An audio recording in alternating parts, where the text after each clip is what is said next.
SBN, Sports Business Now. SBN is a division of Row 27, the digital sports marketing company, celebrating 5 years of creating TV spots, intro videos, and microsites for over 150 teams. See our work at row27.com.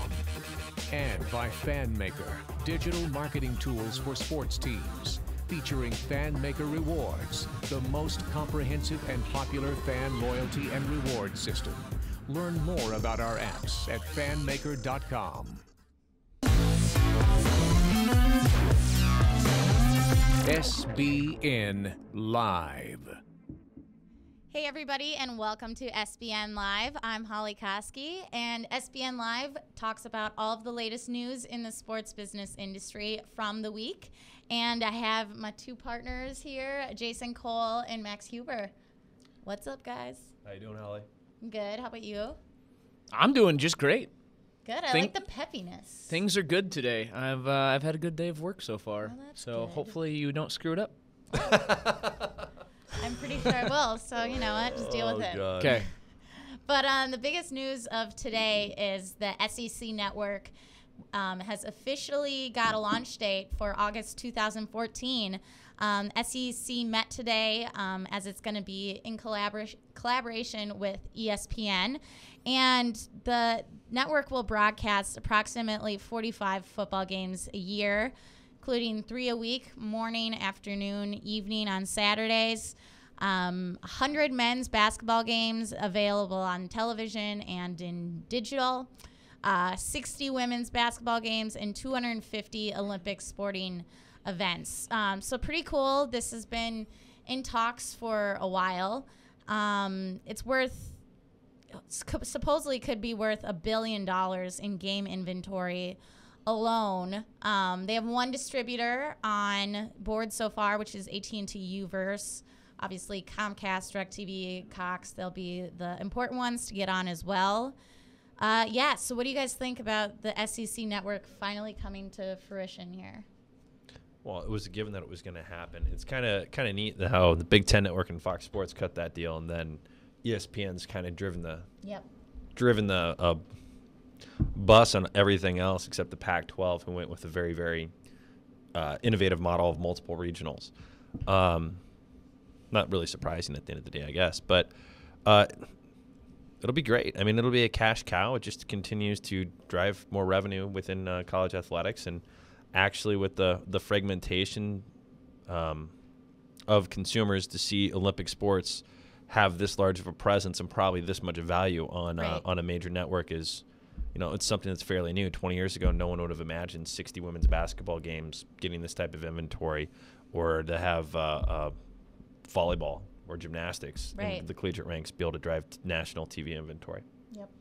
I'm surprised it took this long, just based on the power of the conference itself. As Holly and I were talking about before we went live, the SEC, if you broke it down by division with the East and West Division, they had more draft picks than the ACC, than the Big Ten. It's such a power conference. It has such a draw, not only with football, but, I mean, they've got some great basketball teams. Baseball is outstanding down there.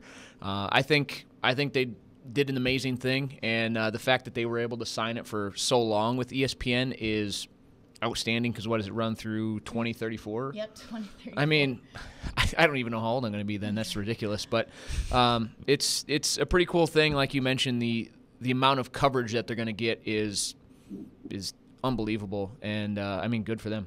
Yeah, I find it interesting as well. They're going to be based out of Charlotte, which is kind of an interesting choice for them, given that there's no SEC team in North Carolina. But since the partnership with ESPN is there, they already have, a Charlotte hub. Yeah. So I found that kind of interesting too. With Charlotte, they've got the NASCAR hub there, like you mentioned. Right. So it just makes sense to have it there. They've already got such a presence. But yeah, it is weird just having no teams in North Carolina and being based in Birmingham, I think. Right. But with all the structure they have in place, it makes sense. Maybe down the road they'd move it to a different location, but it's still. Yeah, Atlanta to me would have been the natural choice. Yeah, That's what I was that's a good thinking. spot too. You've got so many universities surrounding it. It's right there. It's already a major hub for media outlets as well. But, yep. Yeah. Speaking of Atlanta, what a segue. The Atlanta Falcons have just approved, to get a new stadium.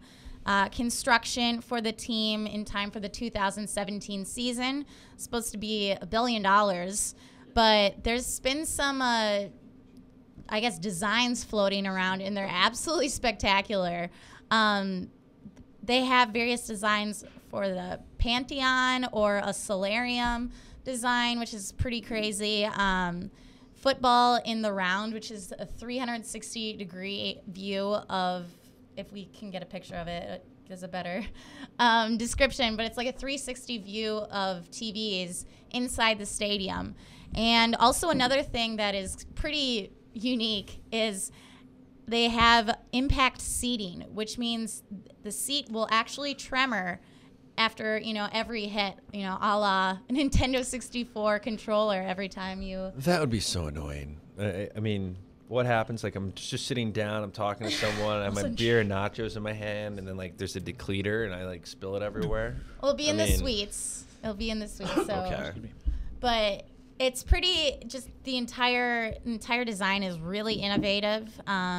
So thoughts on this kind of supernova-type design?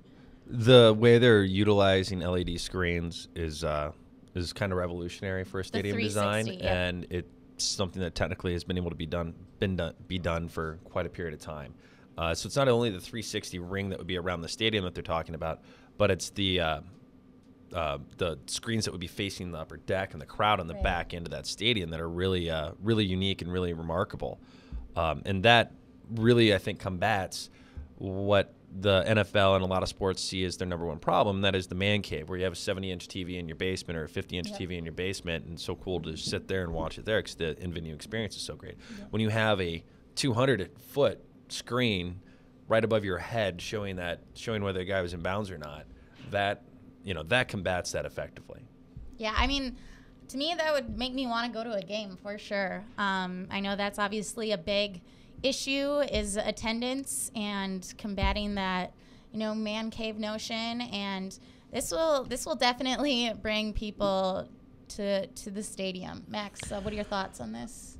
First thought when I looked at it was, and we talked about this, was it looks like the bird's nest from the Beijing Olympics. It's just, the design is completely out there. If you look at the top, all that stuff kind of folds in, and there you go. That will open up, and it's called the Oculus. It's just, they're doing some amazing things with the structure of it and with the architecture. It's amazing that if this is the actual look of it, it's gonna stand out. It's gonna be cool. Perfect site for an MLS team, for soccer tournaments, for they're talking about bringing the World Cup. Yeah, to I mean, Atlanta. There's so many different things that you could have there, especially with that 360 video board. It's just, I wonder how many more venues are going to kind of go with this. Hey, you're coming for this all-encompassing experience at this place that is out of this world. Yeah, it makes me wonder, how the Minnesota Vikings, like the Minnesota State Legislature, really should just pony up a little bit more money here, try to match this. Let's be honest, they're going to launch it about the same time. Yeah, and then you've got the 49ers. They're building a stadium, and it's going to be nothing like this. It's going to be obsolete. Yeah, I mean, these guys are seriously – it's like when I was at the University of North Dakota, they put in the video boards there, and the day that they put them in, they were out of date just because of technology had surpassed that. These guys are going to be so far ahead of the curve when players go and play at the new Georgia Dome or whatever it is. They're going to be so impressed, and they're going to say, what the heck do we have at our stadium? Especially, I mean, once the Metrodome's down and we get the new one, it'll be different, but going from the Metrodome to that, it's no contest. Exactly. And, the plan actually outlined some really amazing points as well. Something that I don't know if will fly, but they're like, having one sponsor per game. So it'd just be like they wouldn't have a presenting sponsor there. Which I don't know if is realistic, but interesting to think about. Oh, it's brilliant if you're good. I mean, if you have, if it's like 2 undefeateds during week 13 of the NFL season, you're going to be able to command a ridiculous rights fee for that just because of the viewership that's going to be associated with it. If you're in the NFC Championship game as the Falcons, you get to sell the presenting field for the NFC Championship game. I mean, you don't get that reoccurring branding over the period of time, but you can get that one really big hit. So it really opens up that universe of people you can go to besides major financial institutions like insurance giants, banks, and Coca-Cola. Right. I think they're also going to make static signage obsolete, just because what's the purpose of having it with so many video boards and screens available? You can have every single sign in the entire building be a Coke sign at that moment, Geico or whatever it is. They can instantly do that, and what's the point of having a printed sign somewhere in the building when you can easily just switch it like that? And if you're building something brand new like this with that capability, just spend a little extra money and make it completely digital like that. Yeah, I don't think they're shortchanging on spending money at all. Yeah, considering $1 billion, doubtful. Yeah. And they also had some kind of unique seating ideas where the seats could be moved. So depending on the event, it wouldn't create where you had to, turn your whole body to see it for sightlines. So it's kind of cool as well. But now to baseball. The MLB and YouTube have finally teamed up where you can find baseball footage on YouTube. Before, you really could not find like actual clips. They were very strict on those rights, and they so you can actually go back to 1953 if you want to see an entire game from 1953, which is actually a really cool idea. And all viewers will be able to watch 2 live games per day during the regular season for free. But that's, of course, except for baseball fans living in the U.S., Canada, South Korea, Taiwan, and Japan. So major markets there that can't see baseball. But finally, they're on YouTube. Jason? I love baseball, and I've subscribed to MLB TV for years. So all this stuff has been available there. I think putting it on YouTube, it's kind of a testament to the fact that YouTube probably has enough advertising dollars coming from a viewership of this content at this point in time that they feel like it is a decent monetization strategy for their archive. And the second thing, there's not another sports league that has hosted this level of content. I mean, if you want to go see a famous Willie Mays catch or a no-hitter by Sandy Koufax, all you have to do is go on YouTube now, and the entire game's sitting there, which is really kind of crazy when you think about it. Definitely. And especially with the World Baseball Classic, they're trying to reach a new market, and I think this is one avenue for them to get into, to get even more into Australia, Brazil, Japan, New Zealand. I mean, Japan, that should be in the same category with the other ones looking at it, because, I mean, how many players have come over from there? How popular is it already? But, I mean, it's just another way for them to get over there, free content for people to check out historical stuff and watch, like you said, 2 live games a year or a day, whatever it is. So it's pretty neat, but there's so many people in the U.S., Canada, South Korea that could utilize this as well. It'll be interesting to see if it expands at some point or what the deal is. But like Jason said, we've got the MLB Network over here, and if you're really a diehard baseball fan, you're going to subscribe to that. Yeah, I think the archive is kind of the coolest thing about it, and the fact that if you post a clip on YouTube, you won't get you won't get banned anymore. Yeah, please take down notice from MLB AM. So that's nice that they can fans can view that type of content on YouTube now. And shifting gears now to Snapchat.